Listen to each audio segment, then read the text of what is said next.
이날 예수님이 예루살렘 입성하실 때 그것은 이미 준비되고 계획된 것이었어요. 그래서 예수님은 예루살렘 입성을 위해서 제자들에게 맞은편 마을로 가서 어느 문 앞에 길게 매여 있는 나귀 새끼를 풀어 오라라고 말씀하십니다. 그러면 그 나귀 새끼 주인이 있을 텐데 왜 이거 풀어가냐라고 물으면 주께서 쓰시려고 합니다 라고 말하면 된다는 거죠. 주께서 쓰시겠다 하라, 이 주께서 쓰시겠다 이 표현을 좀 더 의미를 돌아본다면 사실은 주님께 필요하다라는 뜻입니다. 주님께 필요하다. 이 표현에는 무엇이든 예수님은 항상 함께 하시고자 하는 마음이 담겨 있어요. 주님은 복음서를 읽다 보면 나와 함께 하자, 함께. 그래서 주님이시지만 항상 제자들과 또 따르는 사람들과 함께 하기를 좋아하시는 예수님이에요. 예수님의 말씀대로 제자들이 가서 보니 정말 나귀 새끼가 매여 있어요. 그래서 그것을 풀어 가져오려고 하자 누군가 묻습니다. 무엇에 쓰려고 합니까? 주님께서 필요하시다고 합니다. 그러자 그 사람이 허락하고 나귀 새끼를 끌고 예수님께로 옵니다. 이제 제자들은 나귀 새끼 위에 옷을 벗어서 안장처럼 이렇게 꾸미고 예수님은 그렇게 나귀를 올라타시고 예루살렘으로 들어가십니다. 실제로 예루살렘 맞은편의 그 마을은 겟세마네 동산이고요. 그 너머에서 예수님이 오시는데 그 경사가 굉장히 급합니다.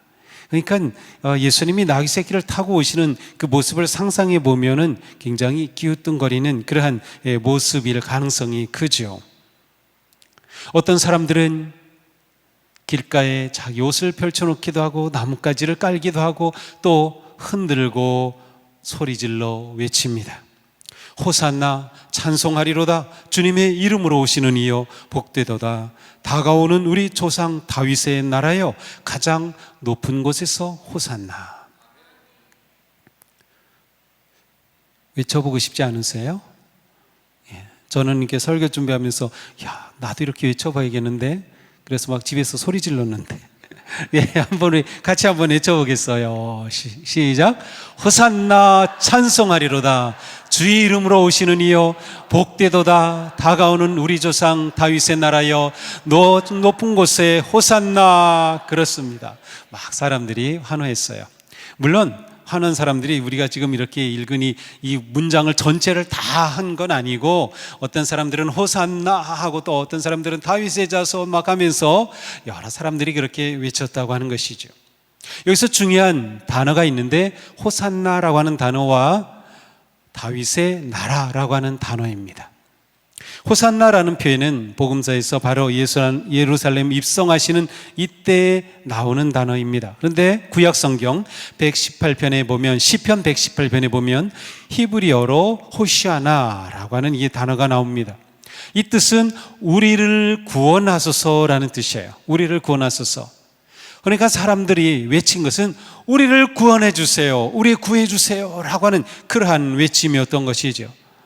또한 이스라엘 백성들은 예배 중에 호산나를 외치면서 하나님의 은혜를 구하는 기도를 하였다고 합니다.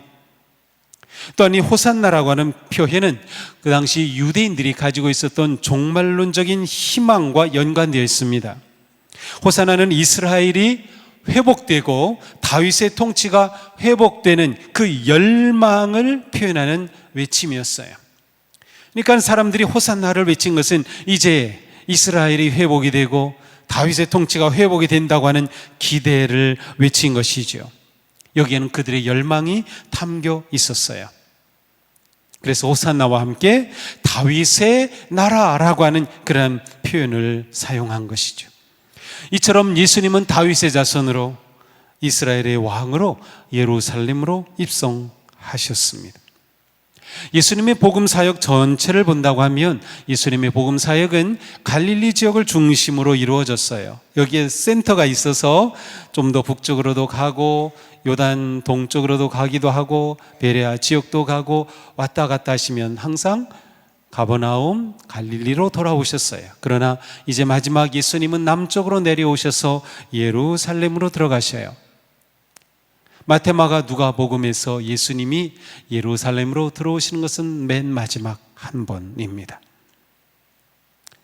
복음서에서 예루살렘은 매우 중요하고 특별한 의미를 가지고 있어요. 왜냐하면 예루살렘은 예수님께서 자신이 별세하실 곳으로 예언한 것이기 때문이에요. 실제로 누가복음 9장에 이런 말씀이 있어요. 장차 예수께서 예루살렘에서 별세하실 것을 말씀하실세. 그렇습니다. 나는 예루살렘으로 가면 죽는다 라고 말씀하시는 겁니다. 그러니 복음서에서 예루살렘, 예수님이 돌아가실 곳라고 하는 의미가 있는 것이죠.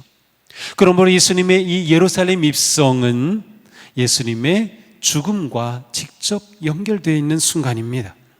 죽음을 향한 예수님의 예루살렘 입성은 긴장감 드는 그러한 사건이었어요. 환호하는 사람들은 예수님의 입성으로 놀라운 혁명이 일어나고 변화가 일어나고 쉽게 말하면 이 정권이 뒤집히고 하는 그러한 것을 기대하였습니다. 군중들이 술렁거리고 있었습니다. 예수님을 비난하고 트집 잡던 바리새인, 사두개인, 그리고 서기관과 같은 종교 지도자들은 예수님이 예루살렘으로 들어오시는 것에 아주 촉각을 곤두세우면서 주시하면서 어떻게 잡아 죽일까 기회를 엿보기도 했습니다. 이때는 유월절이 시작되는 주간이었기에 많은 순례자들이 모여드는 그러한 때였어요. 그러니 예루살렘은 굉장히 혼잡했습니다. 요세퍼스라고 하는 역사가에 의하면 사람들이 이렇게 한꺼번에 몰려오니까 그만큼 치안이 위태로워졌어요. 요세퍼스는 또 말하기를 예루살렘의 유월절에 모여들었던 사람들이 소요 사태로 인해 3만 명이나 죽었던 역사도 있었다는 겁니다. 그러니 이 유월절이 되면 얼마나 이 지도자들이 벌벌 떨고 두려워하겠어요. 총독이었던 빌라도도 원래는 저 북쪽에 빌립보라는 휴양지 아주 기구가 좋은 그곳에 있어야 되는데 유월절이 되면 예루살렘으로 와서 여기에서 통치를 하는 겁니다. 비상사태를 대비하는 것이죠. 바로 이러한 상황에서 예수님이 예루살렘으로 올라오신 겁니다. 예민한 상황, 그리고 열렬한 유대인들, 그리고 가난한 순례자들이 모여드는 그곳에 예수님이 함께 들어오신 겁니다. 사람들은 이때 호산나를 외쳤어요. 호산나를 외친 것은 곧 왕을 향한 환호성이었습니다. 다윗의 나라라고 하였죠. 바로 왕을 의미합니다. 구원을 베푸시는 공의의 왕을 향한 외침이었습니다. 호산나 우리를 구원하소서. 민중들은 그들의 억압과 고통 가운데 예수님의 입성을 환영하며 기뻐했던 거예요. 마태복음에서는 어린이들도 기뻐서 외쳤다라고 되어 있어요. 다윗의 나라여 높은 곳에서 호산나. 자, 마가복음엔 다윗의 나라라고 되어 있지만 요한복음에서는 이스라엘의 왕이여, 또 마태복음에서는 다윗의 자손이여 라고 더 구체적으로 명시되어 있습니다. 예수님이 예루살렘 입성은 이스라엘의 왕으로 입성하신 겁니다. 왕의 입성이었습니다. 다윗의 나라를 통치하실 왕의 입성이었지요. 그런데 왕으로 입성하시는 예수님의 모습은 왕이라고 부르기에는 영 어울리지 않은 모습입니다. 왕의 모습이 아니에요. 끼우뚱거리는 나귀 새끼를 타고 성으로 올라가시는 예수님의 모습, 왕의 모습이 아닙니다. 지금 예루살렘은 정치 권력이 집중되어 있고 성전에는 종교 권력이 버티고 서 있습니다. 당시에 왕이나 장군이나 총독이 예루살렘으로 입성한다? 그것은 대단한 행렬이었습니다. 위엄이 넘치는 그러한 행진이었습니다. 번쩍거리는 갑옷을 입고 말 위에 탄 기병들이 에스코트를 하면서 로마 제국의 독수리가 새겨진 문양의 깃발이 휘날리는 그렇게 행진의 선두를 이끌고 말이나 마차를 타고 총독과 왕이나 지도자들이 입성하는 거죠. 그 모습만 봐도 위력적이고 강력한 지도력을 과시하는 입성이었습니다. 그런데 왕이신 예수님의 입성은 꼴불견입니다. 도대체 어느 왕이 이러한 시기에 나귀 새끼를 타고 입성한단 말입니까? 역사학자인 닉 페이지라고 하는 분은 이러한 예수님의 모습을 가리켜서 예수님은 세상 왕의 모습을 정교하게 패러디하였다라고 표현하겠어요.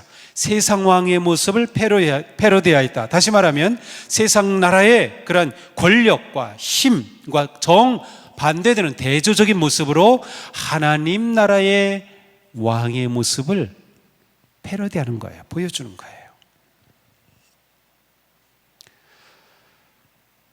예수님의 이러한 모습, 이 모습이 진짜 진정한 메시아 왕의 모습이에요. 우리가 이 점을 봐야 합니다. 예수님이 나귀 새끼를 타고 예루살렘으로 입성하시는 것은 우연이 아니었어요. 말이 없어서일까요? 원하신다면? 사실 이것은 예언을 이루는 입성이었습니다. 구약의 스가랴서에 보면 이렇게 스가랴 예언자는 말했습니다. 도성 시온아 크게 기뻐하여라. 도성 예루살렘아 환성을 올려라. 내 왕이 내게로 오신다. 그는 공의로 오신 왕, 구원을 베푸시는 왕이다. 그는 온순하셔서 나귀 곧 나귀 새끼인 어린 나귀를 타고 오신다. 놀랍지 않습니까? 스가랴 예언자는 예수님의 이날의 예루살렘 입성을 정확하게 예언하였어요. 정확하게. 나귀를 타고 오시는 그 왕. 자, 그러면 이 왕은 도대체 어떤 왕입니까? 스가랴 선지자는 그 다음 구절에 이렇게 말씀해요. 내가 에브라임에서 병거를 없애고 무기를 없애는 겁니다. 예루살렘에서 군마를 없애며 전쟁할 때 쓰는 활도 꺾으려 한다. 그 왕은 이방 민족들에게 평화를 선포할 것이며 그의 다스림이 이 바다에서 저 바다까지 유프라테스 강에서 땅 끝까지 이를 것이다. 자, 예수님은 평화의 왕으로 입성하시는 겁니다. 평화로운 모습을 보여주는 게 뭘까요? 나귀를 탄 겁니다. 나귀를 탄 거예요. 제가 유튜브를 많이 찾아봤어요. 나귀를 탄 사람들의 모습 보니까 중동 지역에 여행한 사람들이 그런 모습을 많이 영상에 올렸는데 가장 평화로운 모습 가운데 하나입니다. 시골에서 노인이 나귀를 타고 손자가 나귀를 잡고 저 산골을 걸어가는 그러한 모습, 평화로운 모습이에요. 거기에는 전쟁의 칼도 없어요. 무기도 없어요. 군마도 없어요. 아무것도 없어요. 스가랴는 예수님이 평화의 왕으로 입성하심을 예언한 겁니다. 전쟁의 무기를 다 없애고 군마를 다 없애고 평화의 왕으로 입성하시는 거죠. 그렇습니다. 예수님은 전쟁의 메시아가 아니었습니다. 예수님은 정복자나 권력자 왕이 아니셨습니다. 예수님은 예루살렘 꼭대기에 있는 로마 권력에 대항하시는 거였어요. 폭력과 폭정과 독재에 대항하며 초라하고 힘이 없고 가난한 평화의 왕으로 입성하신 것이었어요. 예수님이 온유한 모습으로 예루살렘에 입성하신 것은 예언의 성취를 상징적으로 나타내면서 그 어떤 선언보다도 더욱 강력하게 하나님의 나라와 진정한 메시아의 희망을 보여주신 것이었습니다. 나귀는 지금 보면은 주로 짐짝을 나르는 데 사용합니다. 사람은 타는 경우는 별로 없어요. 이 나귀는 이렇게 빨리 달리지도 못하고 또 힘도 없습니다. 그냥 온순하죠. 그런데 나귀 새끼는 더 그렇습니다. 나귀 새끼 위에 예수님이 성인이 탄다. 좀 민망할 정도입니다. 바로 이러한 모습 자체가 우리에게는 너무나도 중요한 겁니다. 나귀를 타고 입성하시는 예수님의 모습에서는 조금 더 세상의 제왕적 모습을 찾아볼 수 없습니다. 그러한 예수님을 보면서 권력을 누리고 행세하는 왕의 모습 전혀 찾아볼 수 없는 겁니다. 그 모습에서는 왕을 상상조차 할 수 없어요. 하지만 바로 이것이 왕이신 예수님의 모습이에요. 왕이신 예수님의 모습. 이것이 예수님이 선포하신 복음, 곧 하나님 나라의 왕의 모습입니다. 겸손하고 온유한 평화의 왕이신 예수님. 그날 예수님은 예수님을 따르는 모든 사람에게, 환호하는 모든 사람과 군중들에게 그러하셨듯이 이러한 모습으로 그들에게 보여주는 거죠. 사람들은 세상의 왕을, 빌라도 총독을, 로마의 황제를 환호하지만 이게 진짜 왕이다, 패러디 하신 거죠. 그렇게 보여주신 거예요. 그것처럼 오늘 우리에게 물으십니다. 너의 왕은 누구냐? 너의 왕은 누구냐? 또한 너의 왕은 어떤 왕이냐입니다. 정말 내 인생의 왕은 누구입니까? 내 인생의 주인은 누구입니까? 말을 타고 위풍당당하게 칼을 휘두르는 세상의 권력자, 황제가 너의 왕이냐? 아니면 나귀를 타고 볼품없이 입성하시는 예수님이 너의 왕이냐? 너는 누구를 왕으로 선택하겠느냐? 세상의 권력자냐? 아니면 하나님 나라의 온유한 메시아냐? 너는 어느 편에 서겠느냐? 세상이냐? 아니면 그리스도냐? 우리는 사순절을 통해 십자가의 길을 따라 지금까지 예수님과 함께 걸었습니다.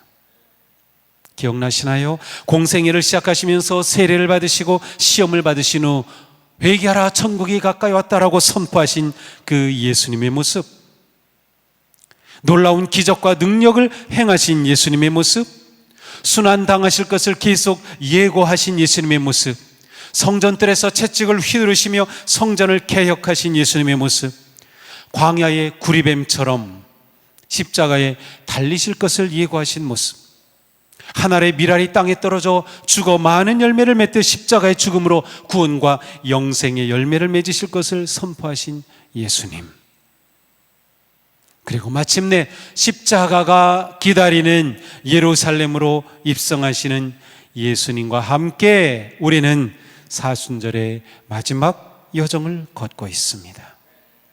우리는 이 여정 가운데 주님께서 말씀하시고 보여주시고 선포하신 생명과 은혜의 길을 분명하게 보았습니다. 예수님이 우리에게 보여주신 길은 언제나 같은 길이었습니다. 예수님은 한결같이 오직 한 방향으로 걸으셨어요. 세례 받으셔서 지금 예루살렘 성에 입성하시기까지 그 예수님의 모습은 한결같은 한 방향이셨습니다.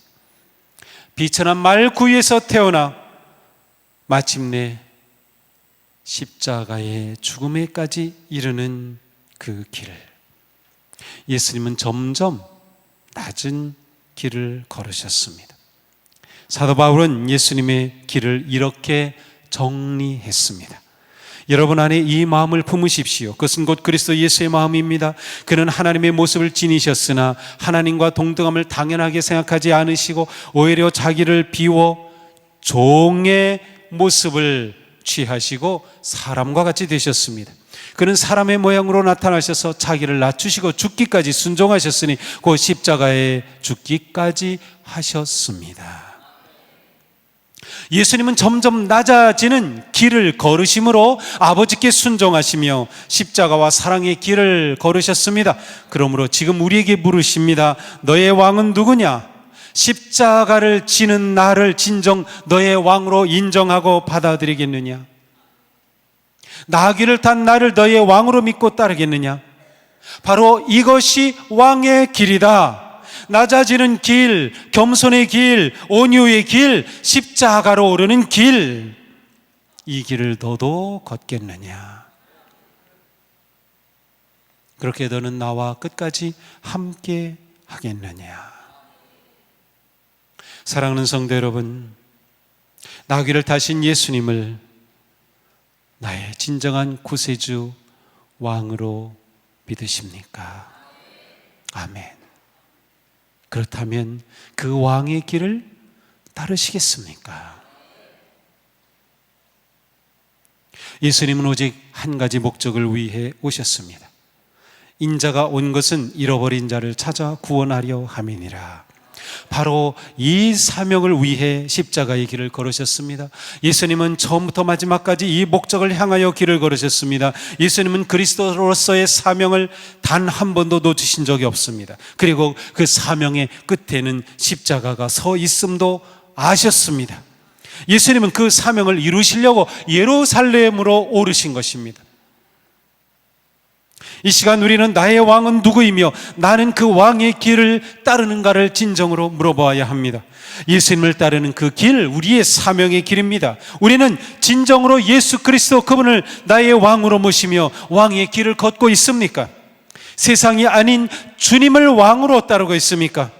그리스도 안에서 부르시고 구원해 주신 그 생명의 길을 향해 나아가고 있습니까? 우리의 왕 그리스도께서 이끄시는 그 왕의 길은 넓은 길이 아닙니다. 좁은 길입니다. 따르는 사람이 많지 않습니다. 쉽지 않습니다. 고난이 있습니다. 아픔도 있습니다. 하지만 예수 그리스도 우리 왕의 길은 생명의 길입니다. 소망의 길입니다. 영생의 길입니다. 승리의 길입니다. 그리고 우리는 이 길의 끝에서 참 평화를 누리게 될 것입니다. 예수님은 하나님과 우리가 화목하도록, 또한 우리가 서로 화목하며 사랑하도록 십자가에서 화목의 제물로 달리기를 주저하지 않으시고 예루살렘으로 오르셨습니다. 에베소서에 말씀하지요. 그분이 우리 사이를 화해시키셨습니다. 그분은 벽을 허무셨습니다. 그분은 자신의 몸을 제물로 드리셔서 하나님과 우리 사이에 완전한 화해를 이루셨습니다. 바로 평화의 왕으로 오신 주님입니다. 이것이 우리가 따라야 할 왕의 길입니다. 우리의 왕 예수님의 길을 따르면 평화를 누립니다.